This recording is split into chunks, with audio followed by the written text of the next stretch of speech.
Hello, a very good afternoon. Welcome to the weekend where we recap all the major stories that are making headlines. And this weekend, your authoritative run-up of all the top stories that is making headline across the country, shaping our nation and beyond. I'm your host, and this afternoon we go beyond the headlines. We bring you in-depth analysis, key perspective, and then the context you need to understand the issues that matters most. And that is what we'll be doing this afternoon, from politics to policy, business security, as well as social development. We'll break it all down with clarity and insight, so connecting the dots so you don't just hear the news, but you truly understand it.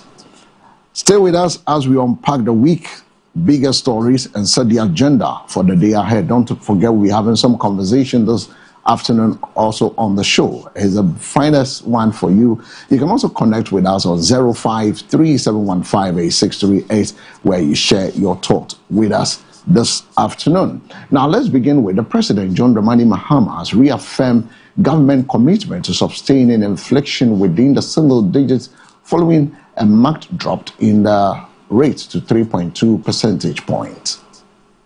The president said the achievement forms part of a broader strategy to stabilize the economy through disciplined fiscal management and prudent financial policies. Speaking during a citizen engagement at the University of Development Studies on Sunday, April 19, he noted that inflation, which was above 24% when his administration took office, has now fallen to below 4%. He attributed the decline to deliberate efforts to control public spending and limit excessive borrowing, particularly at a time when Ghana's access to international capital markets remains constrained due to its debt challenges. The country's economy is in safe hands, and that our economy is resilient, and that despite the external events that are taking place, our economy is still sound and strong.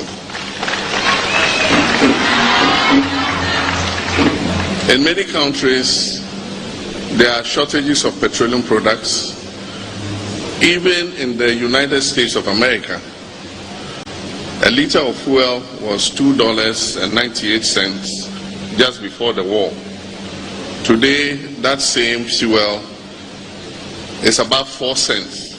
It means it has more than doubled. In Ghana, because of the resilience of our economy, our currency is stable, inflation is stable. We've been able to manage the petroleum prices so that we cushion our citizens and prevent inflation from going back up to the levels that we came to meet it. When we came into office, inflation was running above 24%. That inflation has been brought down to under 4%. And we intend to keep it like that. We have done this by just being fiscally disciplined.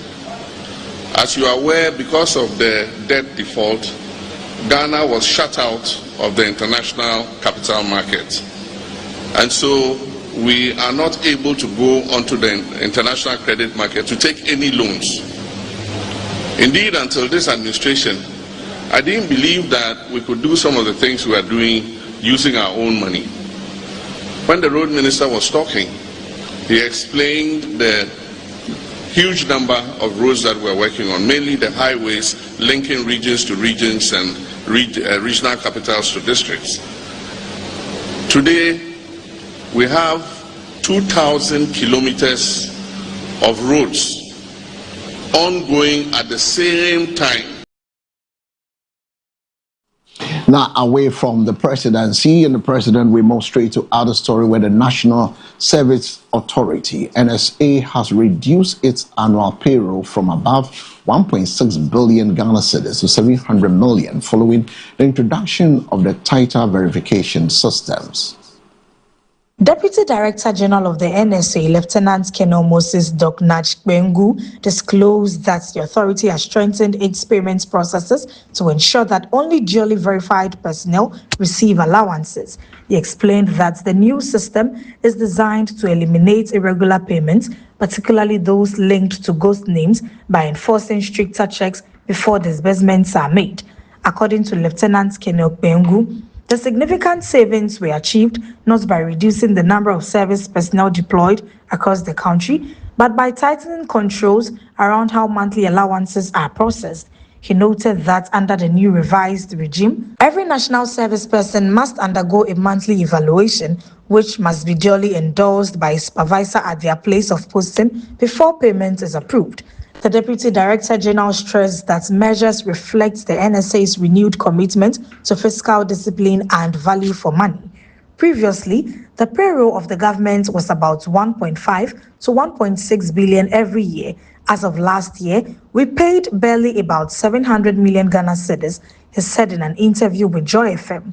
The development comes amid ongoing legal proceedings involving former NSA Director General Osei Asibe Entry and his deputy Gifty Ora Mensah over allegations of ghost names on the authority's payroll. The alleged scheme involves 9,934 non-existent national service personnel, with prosecutors indicating that the infractions may have caused the state losses exceeding 38 million Ghana cedis.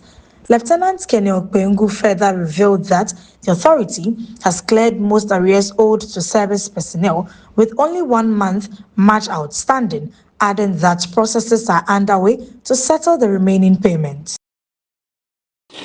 Like we said this afternoon, we'll be crossing over on our big conversation where we turn our attention to the defining moment in Ghana's technological journey, the launch of the National Artificial Intelligence Strategy, a bold step towards positioning the country at the forefront of innovation in Africa.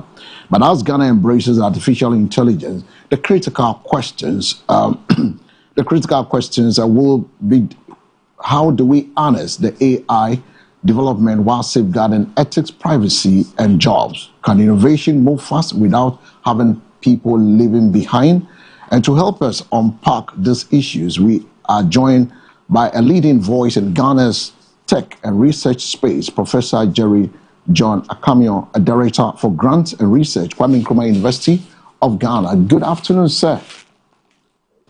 Yeah, good afternoon. How are you doing?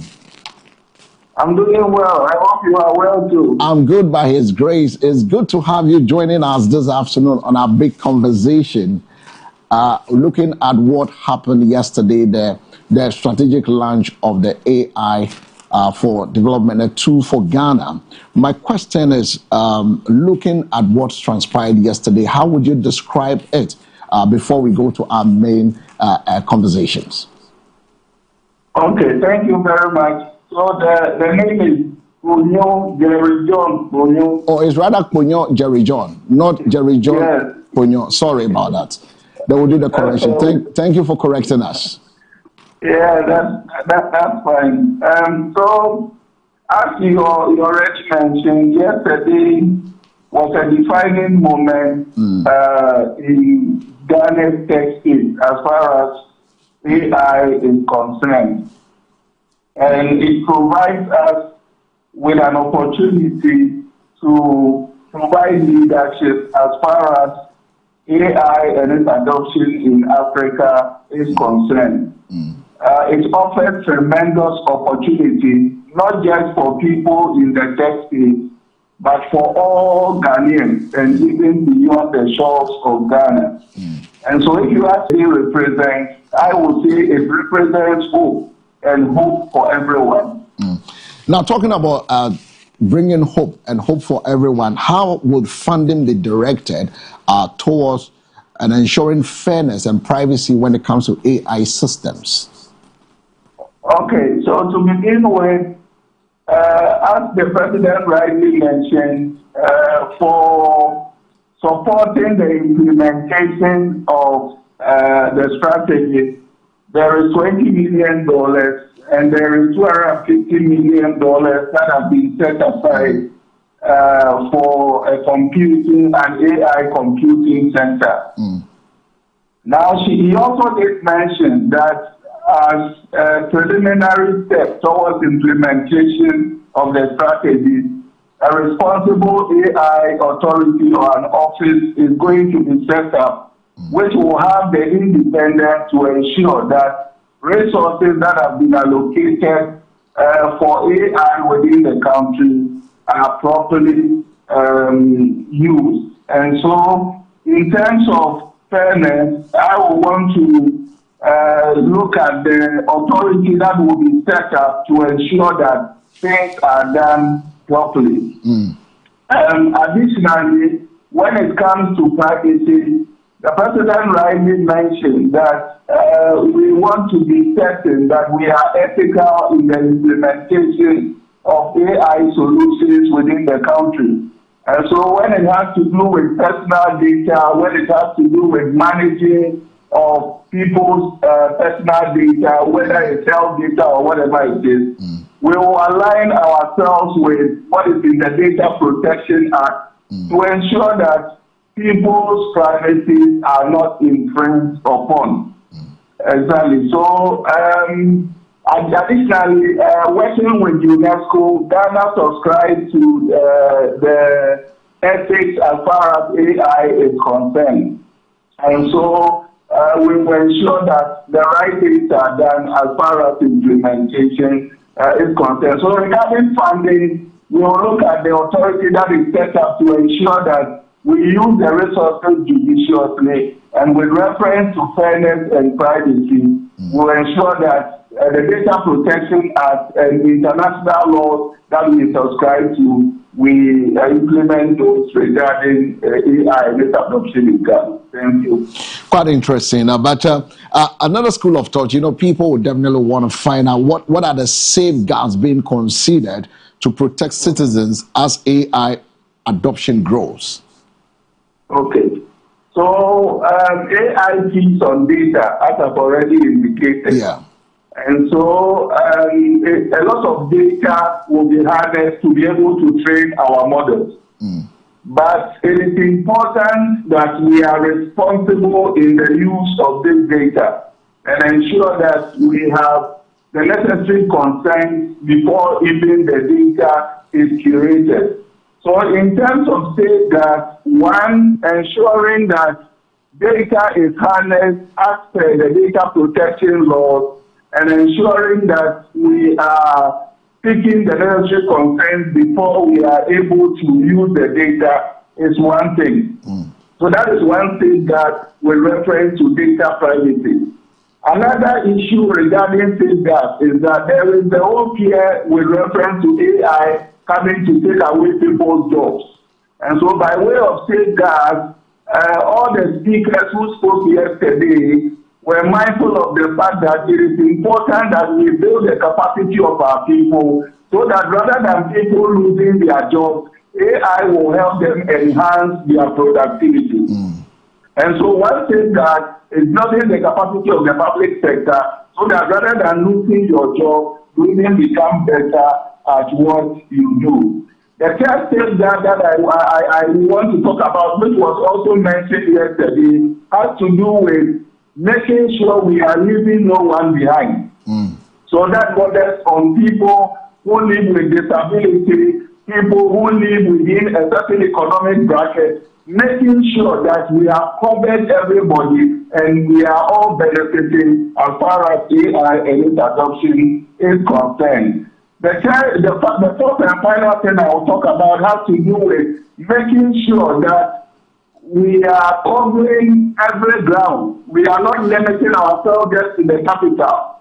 So when it comes to establishing hubs, when it comes to infrastructure and making sure we are creating the data centers and all that, making sure we are covering every region and all people everywhere are actually benefiting as far as AI net adoption is concerned. And so in terms of safeguards, these are things which have been worked into the strategy to make sure that we are not leaving anybody behind and we are being responsible in the adoption and implementation of AI. Thank you.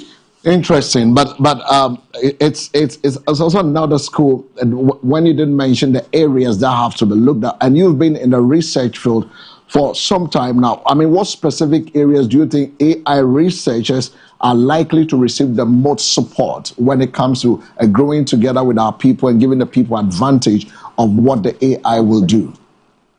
Okay, so the reality is, as much as possible, I try not to speak from my own perspective, but speak from what is in the strategy. Okay. And so yesterday, if you pay particular attention to the strategy, some priority areas have been indicated. Yeah. And the strategy talks about even pilot projects.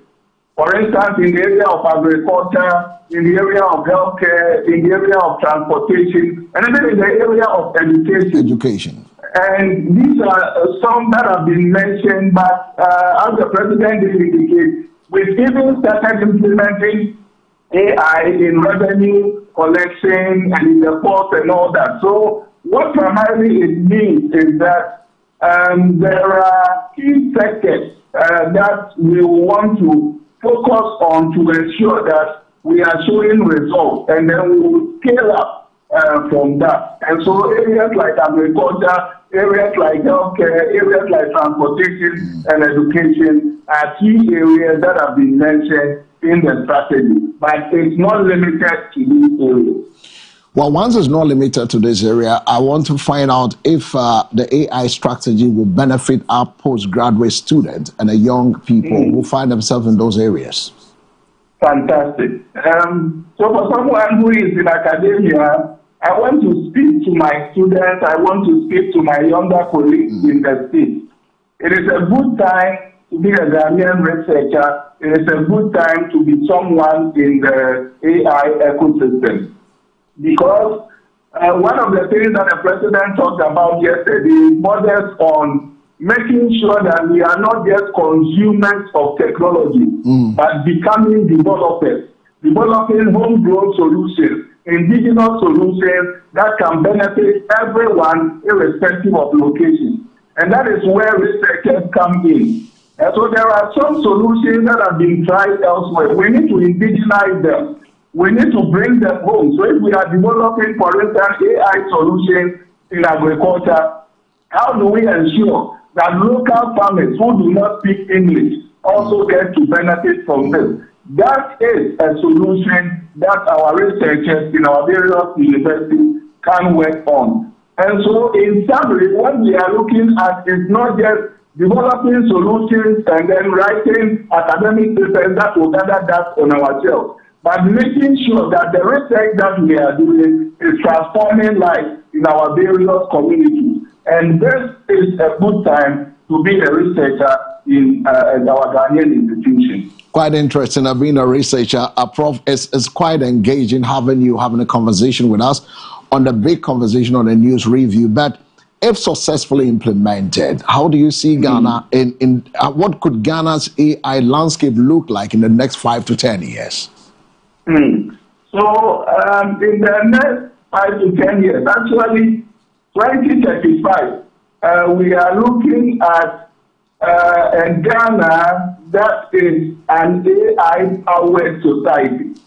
That is the bigger vision as we look into the future. And so by 2035, we will have a health system that has been transformed by the injection of technology. And one of the things that is instructive, and we all have come to appreciate, is that at the minimum, AI enhances productivity by 50%. So by 2035, we have health systems that are working, and you are going to be spending not so much time and so many delays in our health system. People can access quality health care irrespective of their location. When it comes to agriculture, we are enhancing our productivity. Our educational system is such that we are churning out graduates and churning out people who are developing solutions that are not just relevant here in Ghana, but we even are exporting these even outside. In 2035, we are looking at solutions that are beneficial, and we actually are able to appreciate it in our own language. One of the things that was talked about is setting up even a center for natural language processing, where we actually are able to appreciate technology in our own language. And so we look at 2035, and we are looking at a society where everybody speaks the language of AI, and AI is enhancing our productivity significantly. Prof, I wish we could have this conversation on and on and on again. But finally, what will be your message to the policymakers, stakeholders, as Ghana begins this AI journey? Yeah, thank you very much for this. Having a strategy is one thing, but what gives it life is implementation. And so we must be as attentive to the implementation as we are to the strategy. And so what will really take us to the promised land is how committed we are to the implementation. Thank you. Thank you so much, Professor Panyo Jerry John. We appreciate your insight and on this critical national conversation. And MBN Mega TV want to say thank you for joining us on a big conversation this afternoon. Thank you too. Thank you so much. Right, so we'll be talking to Professor Panyo Jerry John as Ghana steps into the future powered by artificial intelligence. The challenge will be clear: innovate boldly, but govern wisely. 053-715-8638 is the numbers. You can also join us via WhatsApp or send us your SMS. You're still live on the News Review World, bringing the major stories making headlines. Just gone by with a conversation on the AI, the National AI Strategic Launch that happened yesterday at the La Palm Royal Beach Hotel. The News Review continues. The Minister for Land, Local Government, Chieftaincy and Religious Affairs is at it again, so we pick that insert. I'll be back in studio. However, the minister indicated that the situation improved remarkably in 2025, with a total of 5 billion Ghana cedis disbursed to assemblies across the country. Speaking at the government's accountability series on Monday, April 20, the local government minister gave a structured quarterly distribution aimed at ensuring consistency and predictability in funding. In the first quarter, 790,372,058 cedis 40 pesos was released, followed by 1,464,983,309 cedis 60 pesos in the second quarter. The third quarter recorded 1,188,921,640 cedis 80 pesos, while the fourth quarter saw the highest allocation of 1,592,706,391 Ghana cedis 20 pesos. The minister explained that the increased and timely release of funds was tied to specific development obligations expected of all MMDAs. The ministry facilitated the transfer of all the 4 quarters of the District Assembly Common Fund for 2025. First quarter was paid, second quarter was paid, third quarter was paid, and fourth quarter was paid. We are in the first quarter 2025, and we are working to release the first quarter 2025. This is why 2026. This is why the former administrator of the District Assembly Common Fund was voicing out her frustration that the MPP as a government did not take decentralization serious. They were not, the finance ministers, the 2 finance ministers were not releasing the money. And I can testify. I was in parliament on 3 occasions whenever Ken Ofori-Atta was to bring a budget to parliament. I, as a member of the leadership of the parliament at that time, I will go to him without releasing the money. We are the people's representatives. Without releasing the money to the district assemblies, we are not going to sit for you to present a budget. We gave you a budget. You have to show us the performance of that budget before you come with new budget. It happened not once, not twice, not thrice, on many occasions. And brothers and sisters, join me to thank the President of His Excellency, the President of the Republic, and the distinguished Minister for Finance. For the 4 quarters, I have never even granted a radio discussion. And that was the voice of Ahmed Ibrahim, the Minister for Local Government, Chieftaincy Fair. We go for a quick break. When we return, the review stories continues.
But the minority in parliament has challenged a high court ruling directing the Millennium Council to what. So let's take a look at what the minority provisions of the Act 928 in the OSP case.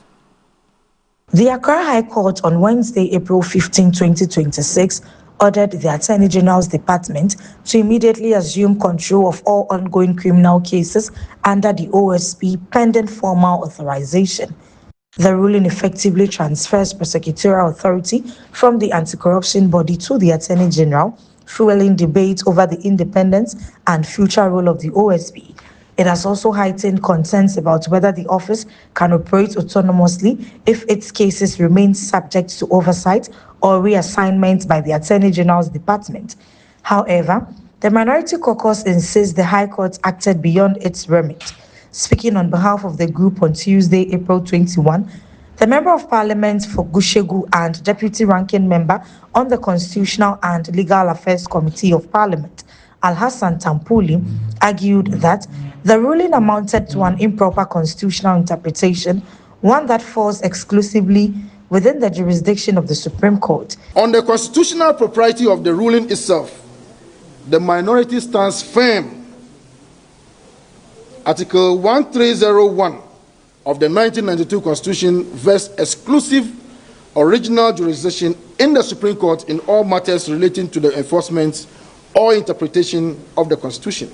He maintained that the High Court does not have the authority to interpret or enforce constitutional provisions in a manner that effectively overrides an act of Parliament. A High Court cannot, through any procedural vehicle, quo warranto or otherwise, effectively nullify the provisions of an act of Parliament on constitutional grounds. This would amount to judicial rascality if this were to persist.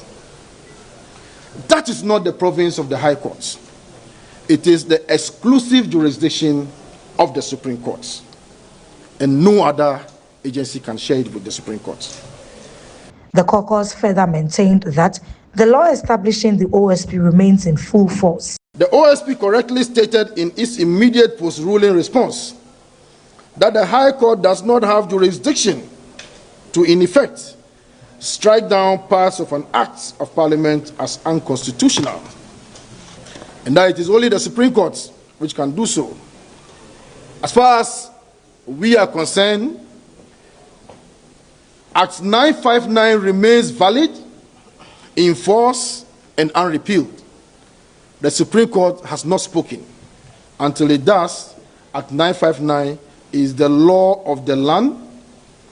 The OSP's mandate subsists. No High Court ruling, however convenient or however exalted the judge is, can challenge that. And from the pressure of the minority in parliament with regards to the OSP and matters arising, we go for a commercial break. When we return, we go to the Finance Ministry.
Welcome back from the quick break. You're still live on the weekend review where we'll bring you all the major stories that has made headline. The Ministry of Finance has approved the payment of salary arrears owed to staff of the Ghana Education Service GES, clearing the way for thousands of teachers to receive several months of outstanding wages. In a statement issued on Monday, April 20, GES management said the Controller and Accountant General's Department, CAGD, has been authorized to begin disbursing the arrears of eligible staff. The payments cover the period from August 2024 to November 2025. The directive follows an official communication referenced BO CPMU MOE 2024 FC Arrears 2604 from the Ministry of Finance, which outlined the approval framework for settling the accumulated salary obligations, the statement said. GES indicated that the arrears will be paid in 4 installments to ease the financial burden on the state while ensuring gradual settlement. Under the arrangement, beneficiaries will receive 4 months' worth of arrears in each tranche. Payments are scheduled to begin in May, with subsequent installments to be made in June, July, and August. The approval is expected to bring relief to affected GES staff who have waited months for their salaries. It also reflects government's efforts to regularize payroll obligations in the education sector while managing broader public sector wage commitments.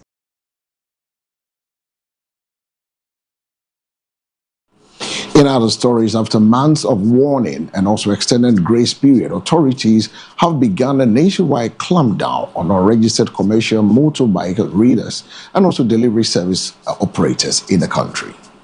The joint operation by the Postal Courier Services Regulatory Commission, PCSRC, and the Motor Traffic and Transport Department of the Ghana Police Service follows the expiration of the March 31, 2026 registration deadline. Officials say the exercise targets single riders, courier services, and dispatch operators who failed to comply with new regulatory requirements aimed at improving safety, accountability, and revenue tracking within the fast-growing sector. On the streets today, several riders were stopped, questioned, and in some cases had their motorbikes impounded for operating without proper documentation. Authorities insist the crackdown is not abrupt, emphasizing that operators were given over a year to regularize their activities before the deadline elapsed. The move comes amid increasing concerns over road safety violations, crime linked to unregistered riders, and the need to bring order to Ghana's booming delivery and commercial motorbike industry. For now, operators who are yet to comply are being urged to do so immediately or risk facing sanctions as enforcement tightens. From the expiration of the deadline from the PCRC and a clampdown in collaboration with the MTTD, we go for a break. When we return, the review continues.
Welcome back. The Coalition of Civil Society Organizations is calling on the National Petroleum Authority (NPA) to clamp down on fuel supplies to illegal mining operators, arguing that cutting off access to diesel is key to tackling galamsey across the country. The Coalition Against Galamsey Ghana, in a petition dated April 18, 2026, and addressed to NPA Chief Executive Eduji Temaklu Esquire, said illegal mining activities continues to thrive largely because of sustained fuel supply chains that power excavators used in degraded forest reserves and water bodies. The group argues that, despite government's efforts to restrict the importations of excavators, thousands of untracked machines, estimated at 7,000, are still operating in mining areas, largely due to what is described as unchecked access to fuel. According to the petition, diesel remains the lifeblood of illegal mining activities, and without it, operations would be significantly weakened. The coalition, led by Governor Kenneth Ashigbe, raised concerns about what is described as an anomalous density of fuel stations in galamsey-prone communities, saying some remote mining areas have more fuel stations per capita more than major cities like Accra and Tema. The coalition is therefore demanding urgent regulatory action from the NPA, including data-driven audits of fuel sales in mining hotspots, revocation of license of non-compliant OMCs, stricter enforcement of KYC protocols, and closer collaboration with security agencies to track suspicious fuel movements. It also wants directors of complicit companies prosecuted and stronger scrutiny under environmental protection laws. Away from the coalition calling for the stop resupply of diesel to the galamsey-prone areas, the Ghana's Minister for Foreign Affairs, Samuel Okudzeto Ablakwa, has called for a full-scale investigation into reported xenophobic incident targeting Ghanaians in South Africa, following the circulation of a disturbing viral video.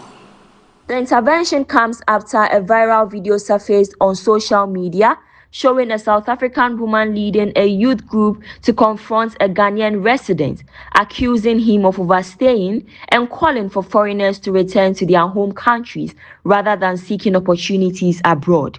In the widely circulated footage, the woman expressed frustration over migration within the continent, declaring that Africans should focus on developing their own countries instead of relocating to others in search of better prospects. Responding to the recent incident in a Facebook post on Wednesday, April 22, 2026, Ablakwa disclosed that he has held a telephone conversation with his South African counterpart, Ronald Lamola. We are fixing this continent. This thing of you guys moving from one country to the other, it's no longer working. We don't want this as African people anymore.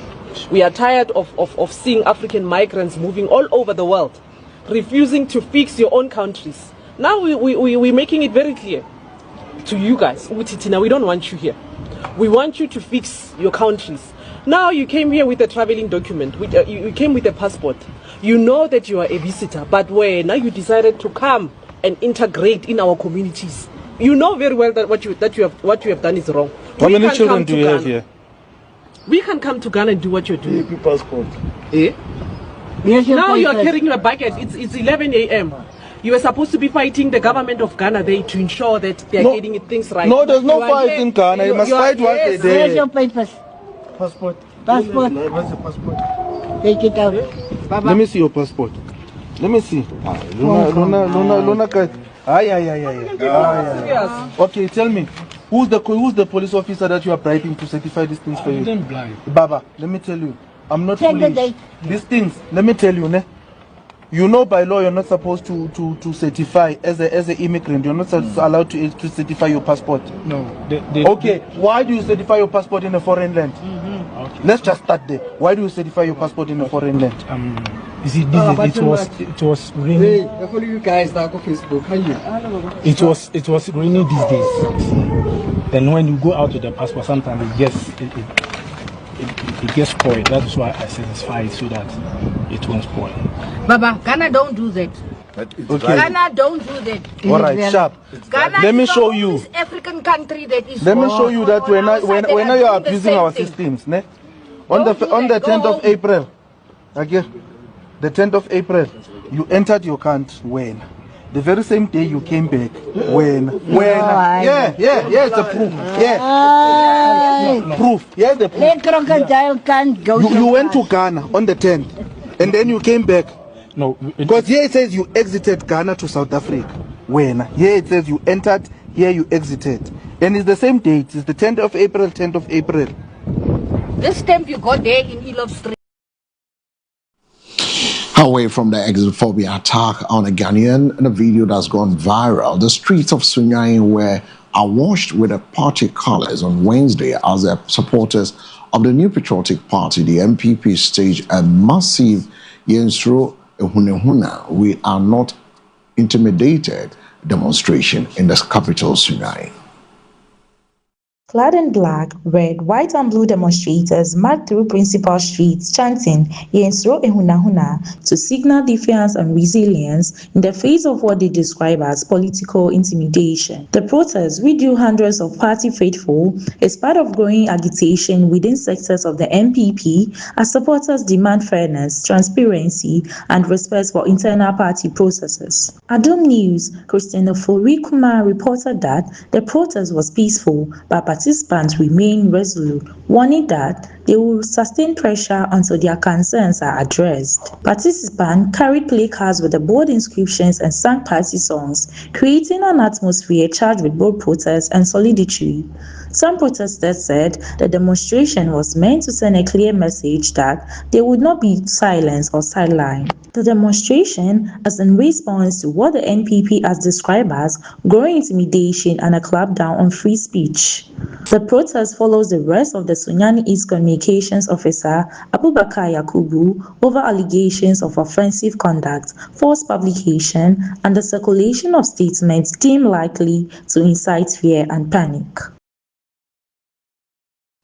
Away from Ehunehuna protests in Sunyani, let's move to the seat of government where the President, John Dramani Mahama, has raised concerns about the growing role of chieftaincy and land disputes in fueling conflict across the country, Ghana, calling for a closer collaboration with our traditional authorities to address the issues.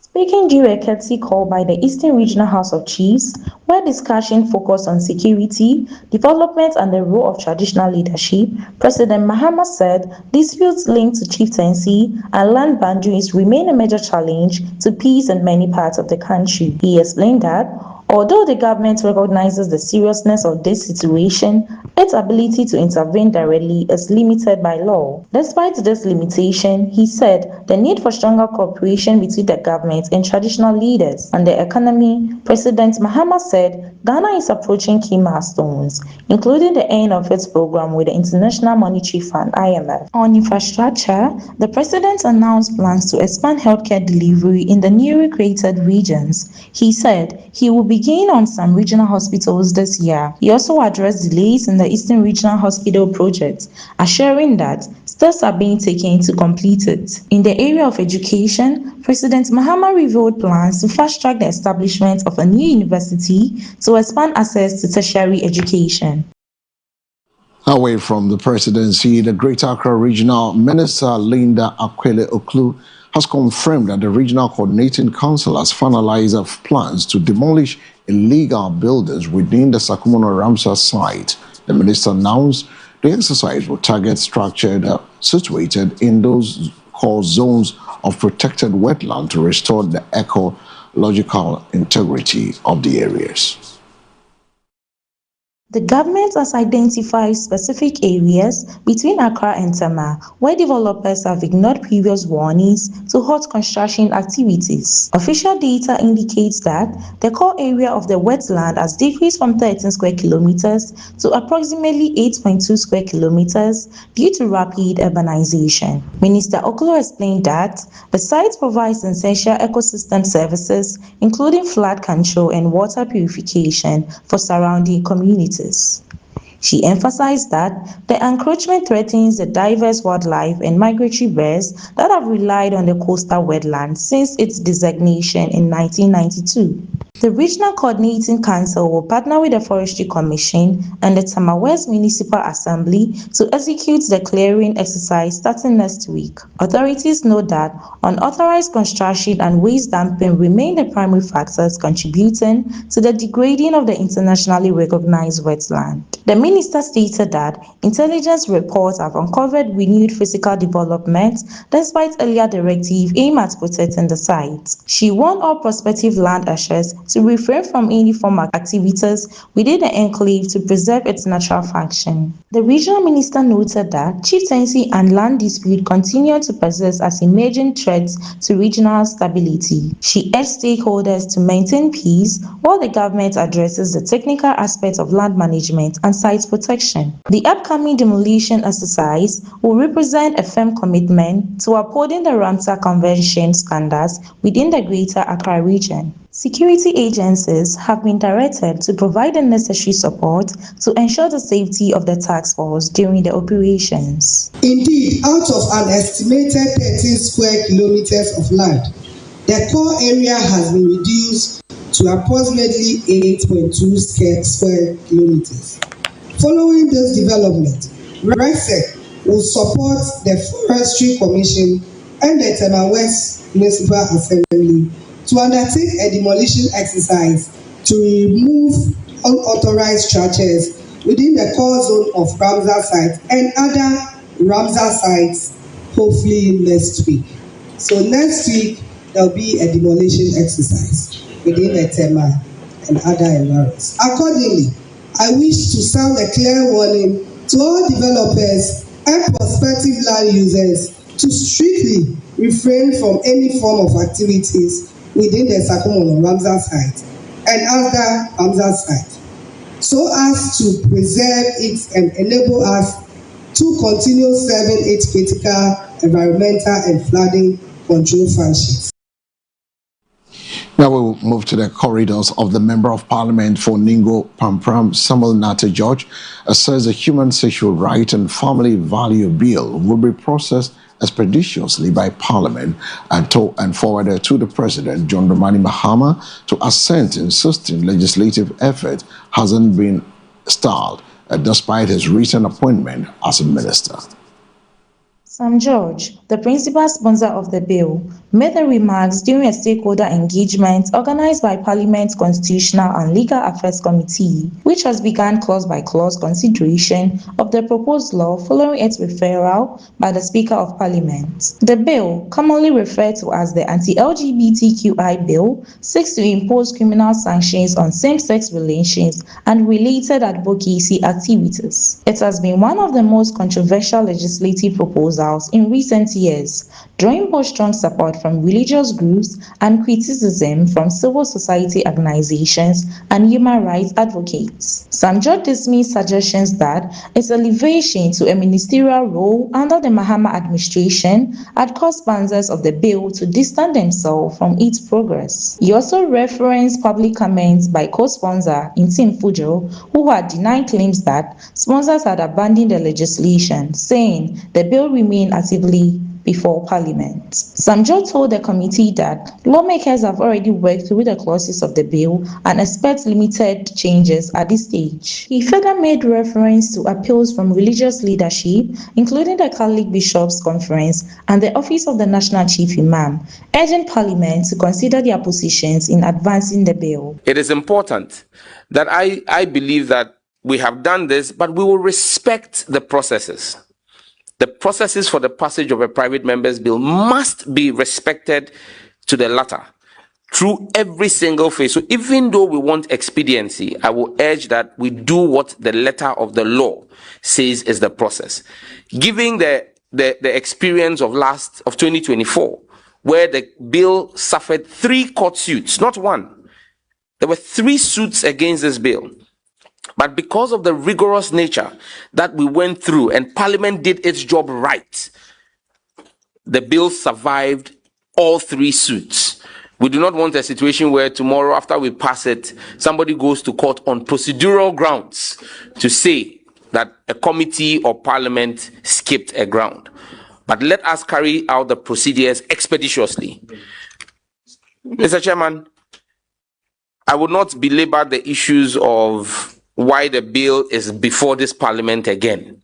That has been expressly stated here. But let us be clear. And because the media is here, I have heard people who have said Sam George and his colleague sponsors have abandoned. We've run away because I've been appointed minister. Chair, the process is the process. And I'm grateful to my co-sponsor, Honorable Intim Fojo, who had cause to go on national media and say that that is not the case. He's worked with me, and I appreciate his candor on that matter. But let us also be clear. There is no bill before President Mahama today. And so the calls from very respectable groups like the Catholic Bishops' Conference are very well placed because of how sensitive and important this is. From the office of the Chief Imam, very important calls have been made. We've been told by the Chief Imam spokesperson that the Chief Imam's pleasure is to see this bill passed before he is called to his maker. I believe that Parliament has a responsibility to grant the Chief Imam his wish and grant the Catholic bishops their wish by making sure we do what we have to do expeditiously and placing this before President Mahama. And then we can collectively demand that President Mahama signs the bill. Now, from the process is a process by the communications minister. Let's went straight into the La Palma Royal Beach Hotel, where the president, John Dramani Mahama, has launched the Ghana's national artificial intelligence strategy, AI, a major step towards transformation of the country's digital economy.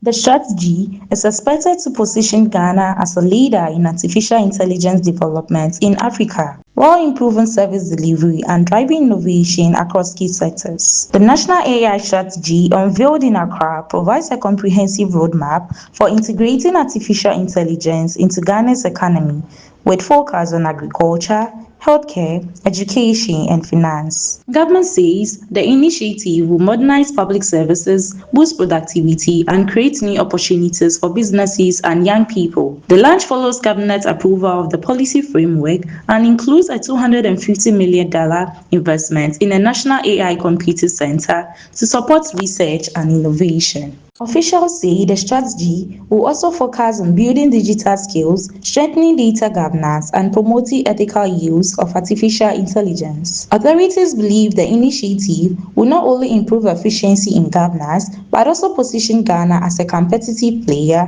in the global digital economy. Ghana joins a growing number of countries investing in artificial intelligence as a tool for economic growth and development.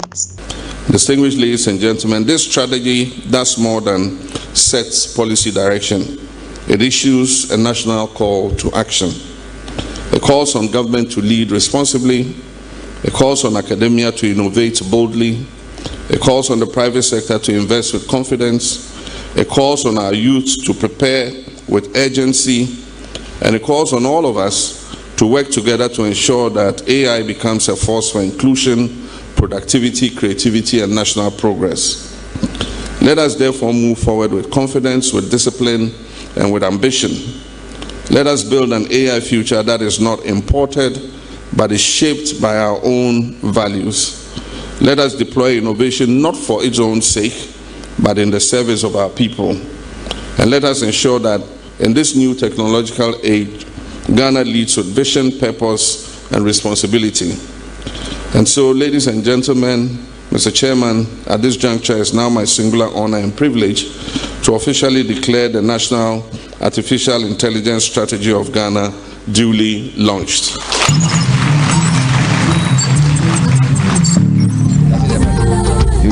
So he's displaying for the very first time the National AI Strategy. Hip, hip, hip. Hip, hip, hip. The launch of the National Strategic Artificial Intelligence, which was done yesterday by the President. Meanwhile, the Speaker of Parliament, Agua Sumana Kingsford Barwin, has cautioned that artificial intelligence AI could deepen inequality and also undermine democratic values if not properly regulated. According to him, while Ghana is taking steps to promote the use of AI, A lack of moral grounding could exacerbate social challenges. Speaking at the launch of the National Artificial Intelligence Strategy on Friday, April 24th, Mr. Gbagbin said that although AI presents significant opportunities for economic growth and innovation, it also carries serious risks if left unchecked. Artificial intelligence can unlock productivity, improve public service delivery, enhance scientific discovery, and expand economic opportunity.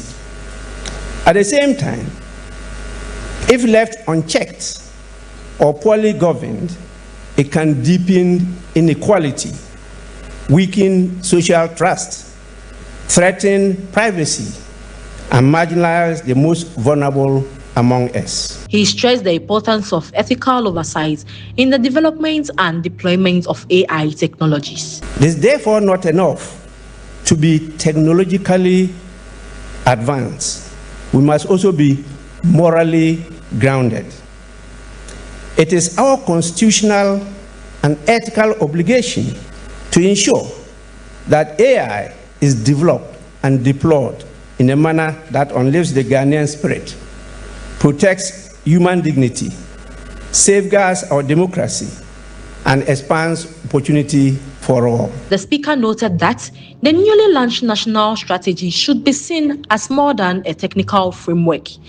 The National Artificial Intelligence Strategy must be understood within the proud tradition. It is not merely a technical roadmap, it is a social contract, he said. Gbagbin further emphasized that technological advancement must be inclusive and should not come at the expense of valuable groups. Technology progress must never come at the expense of human progress. Development must not exclude rural communities. Innovation must not silence the youth, the elderly, or persons living with disabilities. Growth. The strategy is expected to guide Ghana's approach to AI development, balancing innovation with ethical and social considerations. And still in the communication and technological space, the Minister for Communication, Digital Technology and Innovation, Sam Nati George, has also declared that Ghana is positioning itself to become African leading hub for artificial intelligence, AI. The minister made this known at the official launch of Ghana's National AI Strategy on Friday, April 24th, an initiative aimed at providing a comprehensive framework to guide the development, deployment, and regulation of AI systems across key sectors of the economy. The strategy is expected to outline policies that will drive innovation while ensuring ethical standards, data protection, and inclusive access to technology. Addressing stakeholders at the event, Sam George emphasized the need for strong collaboration between government institutions, private sector players, academia, and the general public to fully realize Ghana's AI ambitions. The minister highlighted that artificial intelligence is no longer a futuristic concept, but a present-day tool transforming industries such as healthcare, education, agriculture, finance, and governance. I trust that the judiciary will guide our ethical and legal application of artificial intelligence. Ghana stands capable and ready of leading and becoming Africa's AI hub by strengthening collaboration between government, industry, academia, and citizens. We will build a Ghana that owns its future in the age of intelligence. I trust that the judiciary will guide our ethical and legal application of artificial intelligence. Ghana stands ready and capable of leading and becoming Africa's AI hub by strengthening collaboration between government, industry, academia, and citizens. We will build a Ghana that owns its future in the age of intelligence. Artificial intelligence involves the development of computer systems capable of performing tasks that typically require human intelligence, including learning, problem-solving, decision-making, and language understanding. Across the globe, AI is being deployed to improve efficiency, enhance productivity, and unlock new economic opportunities. The National AI Strategy is expected to prioritize capacity building by promoting STEM education, supporting research institutions, and encouraging innovation hubs to develop local solutions tailored to Ghana's unique needs. And he had us have on a big conversation this afternoon where we have a conversation with the Professor Epanyo Jerry John. Away from the technological space, the Public Service Regulatory and Compliance Commission, PCRC, in collaboration with the Ghana Police and Transport Unit, have been continuation with the work that is ongoing, enforcement on the streets.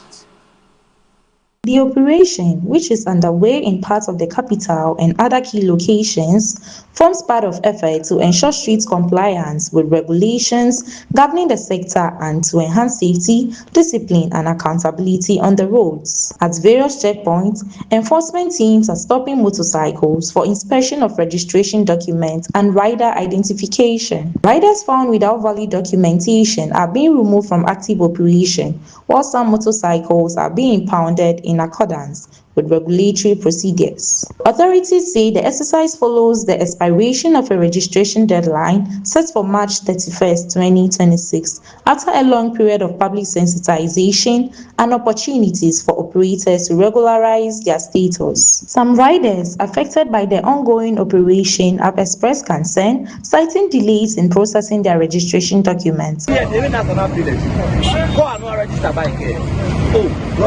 The way any car register by insurance can road I cannot nothing I can't be go okay na can ya register most hopeful and one she go come again in shape here from one fete machine from one fete to However, enforcement officials maintain that the deadline was well communicated and that compliance is now mandatory. A PRO of the PCSRC has described the exercise as a necessary step to ensure enforcement of regulations within the sector, stressing that no further extension will be granted. The total number that we have is just under 1,500. Okay. And that is not good at all. That tells us that many of the delivery people who are providing things to us are very capable of running away with the items because they are not regulated by the commission, and also that they don't even know how to carry these items to us. Is it food? Is it drugs that you're purchasing? Who is it that is bringing it to you? You need to have a professional doing this for you.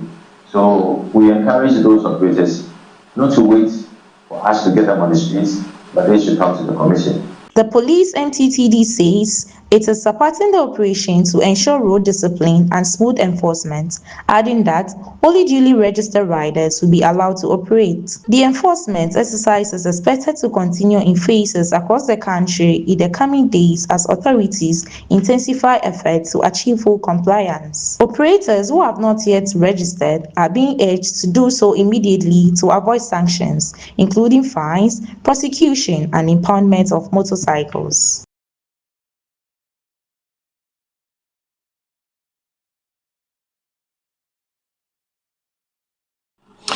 Away from the PCSRC, that's the Postal Courier and Service Regulatory Commission, we do a final story.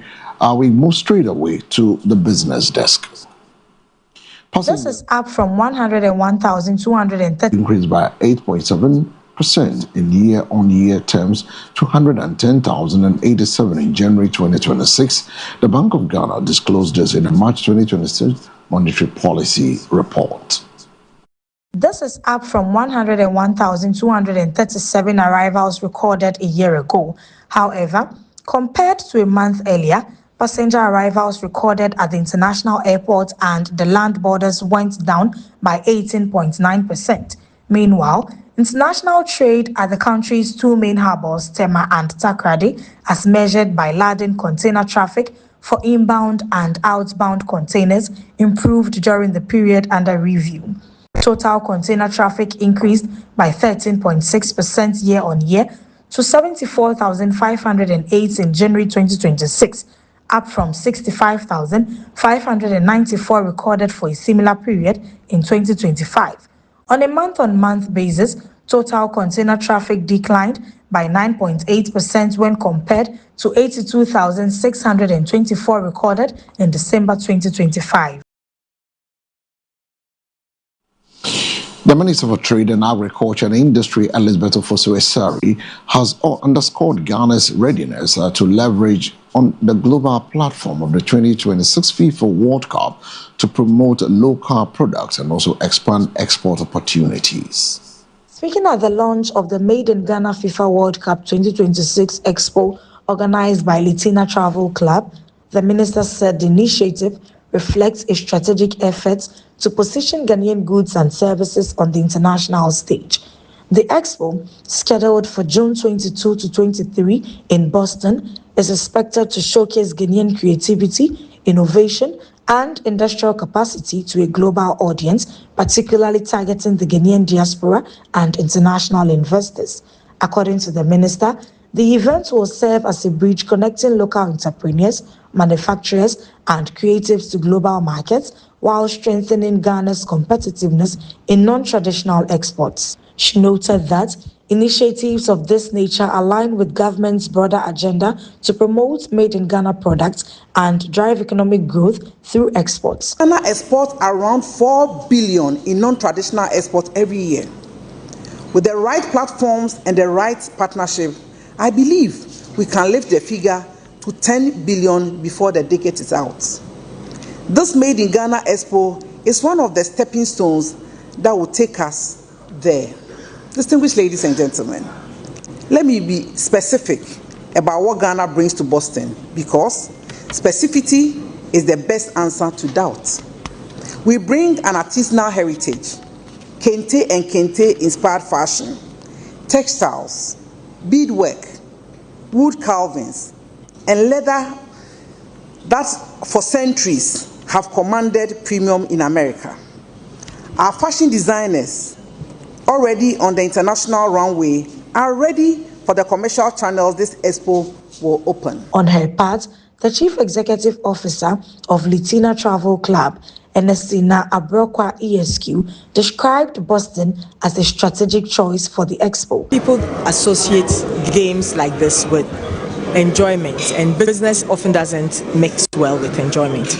But this is no ordinary game. The World Cup, the FIFA World Cup, is not ordinary enjoyment. It's a place where there are hidden opportunities. She highlighted the city's vibrant Guinean diaspora, strong business ecosystem, and global outlook as key factors that make it an ideal destination to project Guinean brands internationally. She added that the expo will not only promote Guinean products, but also create opportunities for networking, partnerships, and investments, ultimately contributing to the growth of local industries. Every host country or every host city comes with its own unique business that it offers.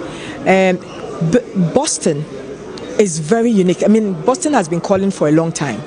If you miss this opportunity as a business person and you have something that you can really take it there, you have missed out. Away from Ghana targeting the football mondial to showcase its product to the rest of the world, we move to look at Ghana's GDP ratio is projected to rise to 53.08% by the end of 2026, up from 45.3% recorded in 2025, according to the International Monetary Fund, the IMF. The projection is contained in the IMF Fiscal Monitor Report released on the sidelines of the 2026 spring meetings of the IMF and World Bank in Washington, D.C. It is, however, not immediately clear what specific factors will drive the expected increase, as the report did not provide detailed breakdowns. It only noted that government debt and interest rate projections are based on a post-debt restructuring scenario. In 2024, Ghana's debt to GDP ratio stood at 61.8%, with total debt pegged at 726.7 billion Ghana cedis, according to data from the Bank of Ghana. By 2025, the ratio had eased to 45.3%, with total debts declining to 641 billion Ghana cedis. Despite the recent improvement, analysts caution that the outlook could shift depending on borrowing trends, exchange rate movements, and overall economic growth performance. Some market watchers argue that Increased borrowing or further depreciation of the cedi could alter the debt trajectory, whilst lower economic growth could also weigh on the debt to GDP ratio. In April 2026, the government raised about 2.7 billion Ghana cedis through a 7-year bond issuance, marking a return to long-dated domestic borrowing after the debt exchange program. The bond carries a coupon rate of 12.5% and matures on March 29, 2033. Now let's go straight to some petroleum story where the National Petroleum Authority (NPA) is proposing amendment to the NPA Act 2025 to introduce a cylinder reinvestment model under the cylinder reduction model. The proposal will change $80 per metric ton of LPG, aimed at covering operational costs and strengthening the LPG distribution system. CEO Godwin Eduji Temaklo says the move is necessary to support industry sustainability and growth within the energy sector. We also now have what is known as the cylinder investment margin. We had to come to Parliament once again for Parliament to place about $80 per every metric ton of LPG into that particular fund. The whole essence is to absorb the costs relative to the cylinder recirculation model, because you do not want the big bottling companies and among others, if they invest, the state must find a way of compensating. If not, they'll pass that cost to us. We have a very powerful gas directorate, and basically what we've been doing over the period is that LPG had come to stay. LPG had come to stay. Those of us who have lived in the villages, our preserve has always been fuel wood. But associated with fuel wood is the issue of deforestation and desertification. So in the 1980s, the then PNDC administration introduced the idea of LPG usage into our homes to discourage the use of fuel wood. Regrettably, when LPG came, the state essentially subsidized its cost so as to encourage more local use of it. Unfortunately, came the concept of autogas. People now started changing their cars into the use of LPG, among others. So they were using it for commercial purposes. And you have to do what? The state have to pay for it, and then somebody will use for commercial purposes. And so if you look at the economics of it, when you go and buy 14 kilo of gas, you can use it for a month, a typical household. But have you seen these taxis and the cylinders at their back? Huge. And within a week, he's done. So the state realized that you are subsidizing an item, but it's being used purely for what? Commercial purposes. Today, all the hotels, they have their own gas stations. Away from the NPA, let's do some international stories. Let's review some major stories that made headlines across the world. The U.S. has intercepted an Iranian flag cargo ship in the Gulf as part of a naval blockade, Donald Trump has said. The U.S. president wrote on his Truth Social platform that the Tosca was seized by the U.S. Navy after failing to respond to a warning to stop. Iran said it was a violation of the ceasefire and it would retaliate soon for the act of armed piracy. The announcement came after the White House confirmed U.S. Vice President J.D. Vance would lead another delegation for a second round of talks on ending the war with Iran in Pakistan. Tehran has not yet confirmed its attendance. Iranian state media has reported that officials will not participate while the U.S. blockade remains in place. Today, an Iranian-flagged cargo ship named Tosca, nearly 900 feet long and weighing almost as much as an aircraft carrier, tried to get past our naval blockade, and it did not go well for them, Trump wrote. Away from the tensions in the Gulf region, the 6 people in Nigeria, including a retired Major General and a police inspector, has been charged with treason for attempting to overthrow the President Bola Tinubu in a coup d'etat last year. The charges were filed by the Attorney General at the Federal High Court in the capital, Abuja, where the defendants are due to appear before Justice Joyce Abdul Malik on Wednesday. A 7th person, a former governor and one-time oil minister, Timi Silva, was also named, but the court documents said he was still at large. Rumors of the coup plot first surfaced in October 2025 when the government abruptly cancelled a planned military parade to mark Nigeria's 65th independence anniversary. At the time, officials cited security threats, but speculation quickly linked the cancellation to a possible coup plot. The military denied the suggestion, but in January, it announced that 16 officers were to be tried before a military court for attempting to oust the president. It is unclear whether the charges filed in the Federal High Court, which also included terrorism and money laundering, are in addition to the military prosecutions. Silva, who served as petroleum minister from 2019 to 2023 under former president Muhammadu Buhari, was also governor of the southern oil-rich Bayelsa state from 2007 to 2012, denied links to a coup plot after his house was ransacked by investigators last October.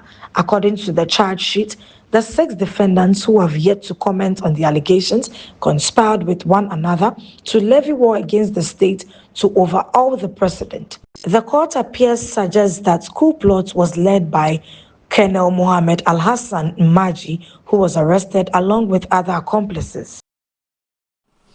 And still on the African continent, Taiwanese President Lai Ching-te has cancelled a trip to the southern African nation, Eswatini, according to the Chinese, are putting pressure on other countries to bar their aircraft from flying over to their territories.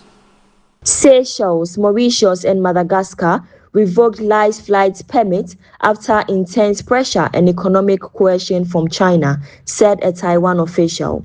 China denied coercion while praising the 3 Indian Ocean nations, saying it had high appreciation for them.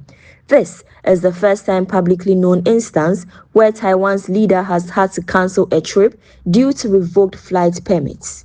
Eswatini is one of the 12 nations which are diplomatic allies of Taiwan and the only one in Africa.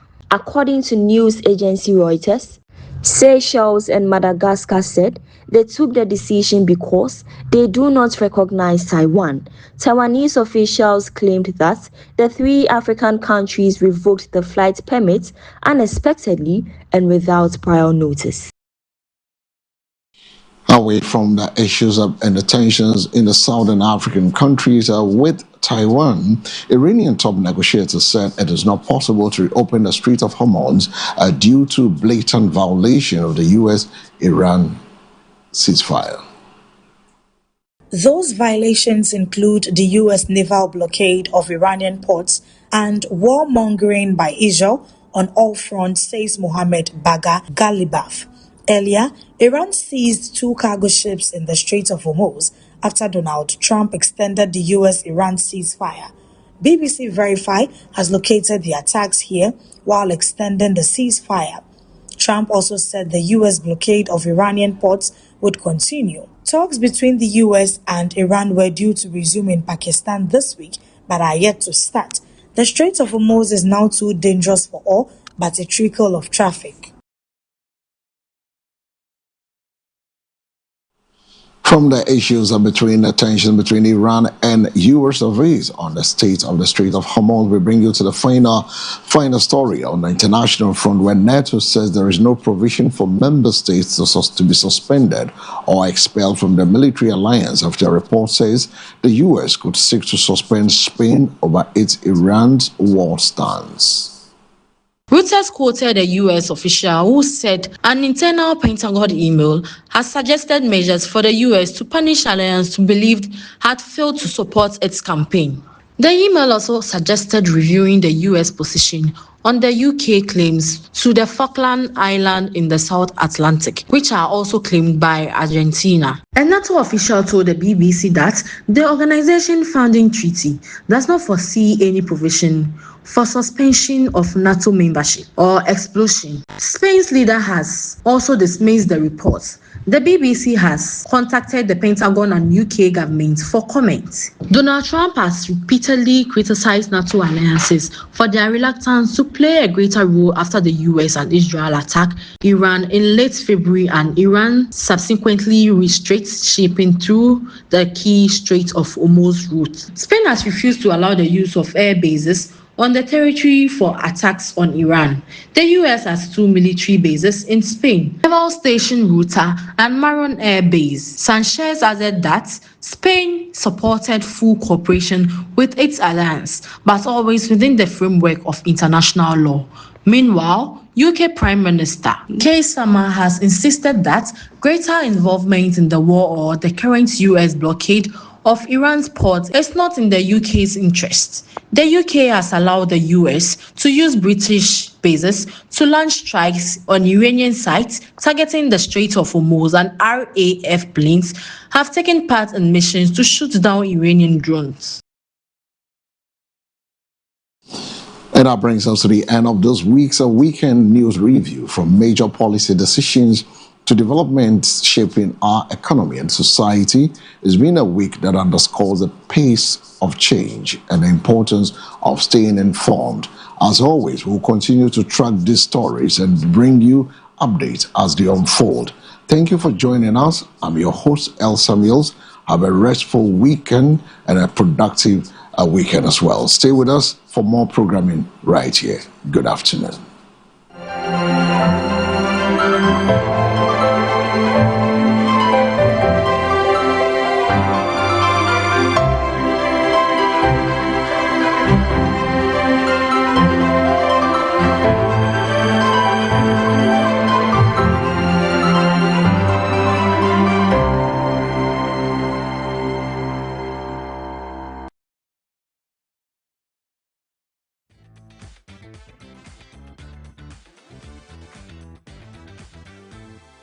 MBN